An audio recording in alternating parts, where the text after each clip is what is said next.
Yes, hello. It's Marcus here from Savvy Solutions and coming at you with this week's sales tip. So let's get straight into it.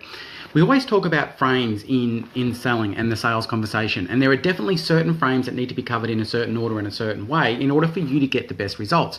Just like if you're making a cake, there are certain ingredients that need to be put in a certain order, in a certain way, in order for you to get the best result there. Just if you were building a house, there needs to be, the slab needs to go down before the frame goes up, before the joinery goes in, etc. So everywhere in life there are systems and timings that don't guarantee the best outcome, but make the best outcome the most likely and most probable thing. Sales and selling is no different. And what we understand is that at the end of a sales conversation, you are going to recommend that your buyer goes ahead with your product or service, and they may say a bunch of things that are not conducive to that. And something that's extremely powerful is working out what it's likely that those things could be. So, for example, one of the things could be, this sounds fantastic, but now's not the right time. That might be one of the things for your particular product or service. So the challenge here for you is make a list of the things that may come up if you were doing sales the old-fashioned way and closing blindly and just hoping for the best.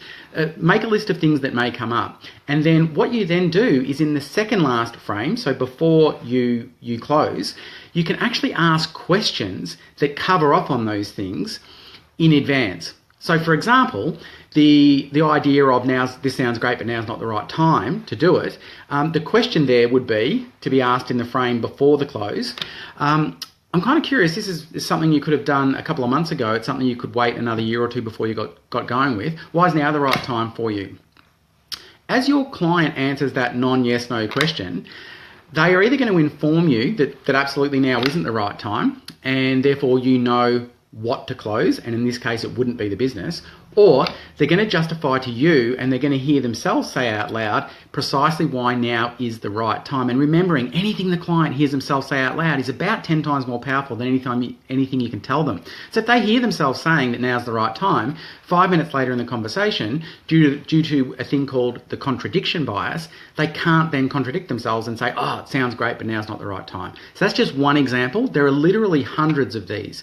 And it's completely specific to each and every industry. So for you, it's just a challenge. What are the things that my buyer might say that would prevent them from feeling comfortable going ahead?